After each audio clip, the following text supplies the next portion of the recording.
Guys, what a tasty one this morning. Shem von Schroeck from TOTO, the bass player of TOTO, is here with us today. Shem, an absolute pleasure, and welcome to Music Minds. My pleasure. You're playing one of our little guitars that we're just after recently getting in. Look at this. It's the new series, Les Paul series there. Yeah, it's gorgeous. You know? It's really nice. Yeah.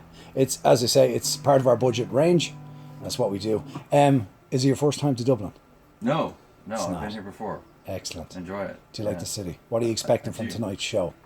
We get to play 2 shows here tonight, Vicar Street, and we're looking forward to that. We played the Royal Albert Hall 3 nights ago. That was amazing, and so we're, but we love doing the intimate venues as well. Excellent. And it's just, the great show. The audience is close, and you get to see everyone's face.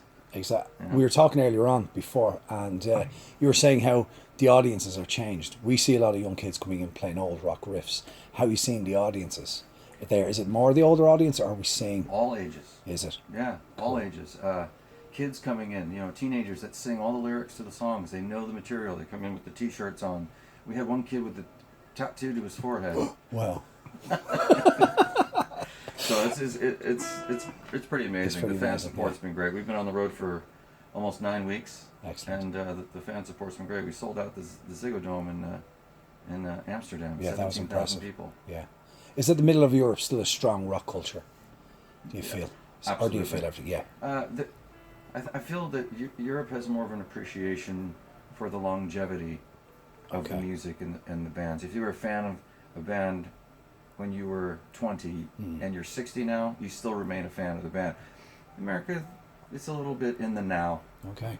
As opposed to, a longer appreciation. Of course, TOTO being the big boys that they are, and I mean they demand an audience, as they say, because they've worked hard to keep them.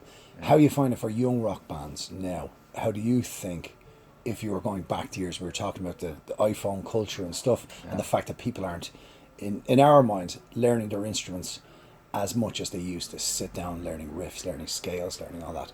How do you think it can change in a way? Is the underground culture, I know we're not part of it, we're a bit too old or for it, but how do you see it? Is it just going backwards, or what do you think? As you see young musicians coming to the fore and new bands, I don't see any bands. Do you see bands that you're showing an interest in, that play cool new riffs, that we talked about lead guitar? Right, where are the guitar solos? Where are the guitar solos? On the hit records anymore? Yeah, yeah. I think because we've gotten so technological with our phones and social media, that kids get distracted by that, and that becomes their focus. Their desire to remain relevant amongst their peers becomes a priority more than developing a craft. Yeah. And to sit down and learn. And the virtuoso guitar players are now just sitting in their bedrooms playing riffs for, and posting their talent on YouTube. Yeah. They're not joining bands and getting together and writing songs as much. And I think that's the gap. That's the void that's missing now in art and in pop music, is the fact that the younger generation isn't exploring. There's too much at their fingertips. Yeah. When in the older days there was less at your fingertips, you had to go make it. You had to go explore it on your own, physically. Yeah. Now it's just all there on a screen. Yeah. And in your thumbs. I'd absolutely agree in that respect. Like our business, anything's affected by it. It's too easy to buy a guitar now. Click the button, go for it. It's more the connecting.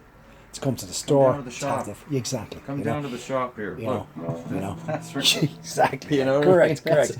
Tell me, on a musical sense, that produces their own product. That's fantastic. We're still holding it well here. I've been in business now 9 years on it, and I still love going. We got the Slayer, we have all the big bands floating in, yourselves coming in, and so forth. Again, it's a case for me that there should be always that dream, but I think that dream is getting pushed away from kids, because if they don't have enough YouTube hits, they didn't have, Led Zeppelin at the time, they didn't have a push.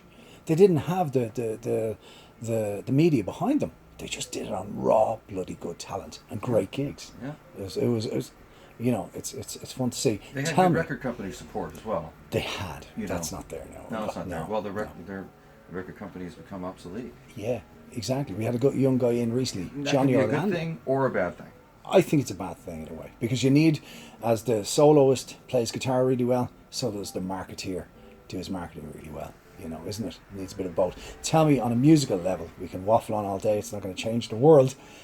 What's your favourite solo, or what's your favourite riff? We know you're a bass player, but what's your favourite in the TOTO line tonight? I'm a closet guitar player. I know you are. Player in my studio. You don't want to hire me for a gig. You know, I'm a true bass player. A riff this evening on a bass line. Let's say we use the two top strings. What do you like when you're playing the TOTO set? What's a favourite one that you love kicking into? Oh my goodness. A song.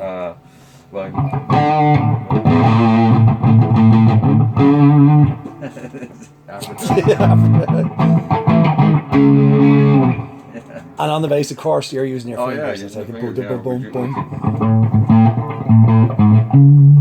It's lovely on bass. Of course, you haven't got your bass, so we're not going to hold you to that one. But like that, it is those few songs when you're on stage and you're having a bit of crack playing. It can be good fun to do it. Oh yeah. When you finish in Ireland, you go up to Belfast. Go to Belfast and then finish this 9-week tour in Glasgow. Okay, and then back home. Back home for a bit of rest. Excellent. Then after that, where's TOTO going after? TOTO will go to, I believe, Vancouver for the next show. Excellent. And that'll be in the summertime. And do you like touring? I do. Still, I understand the lifestyle. I understand the, it's a bit military. You know, you have. I thought you were from the military. Yeah. Everyone does. But you know your schedule. You get your posted schedule for the day. You know where you have to be when. Yeah. You show up. Exactly. Do your job. Yeah, do your job. Any advice before we log out and not annoy you anymore for young budding bands out there? You've been around the block. You've played with all the big boys. How do you feel if you're more of a session guy, trying to get good connections with different bands? What do you think they should bring to it? Don't blend. Be unique. Right. Don't blend in with trying to be part of something that's already been done. Try to be unique. We need some artistic entrepreneurship in our music making. Great advice. Kids need to explore parts of themselves they don't even realize, and the only way to do that is to just be hands-on. Hands-on. Come in a shop. Come in the store. Come in and be part of the physicality of it instead of the cyber world of it. Yeah. That's the way to do it. Connect physically. Have something tangible. Yeah. And that's what stood to you to this day, and you make a lot of money doing it. Yeah, which is great to see. do all right. I wish you all the best this evening. Absolute pleasure. Thank you very much for calling into Music Minds. Grateful stuff. Have a lovely day. Take care. Bye bye.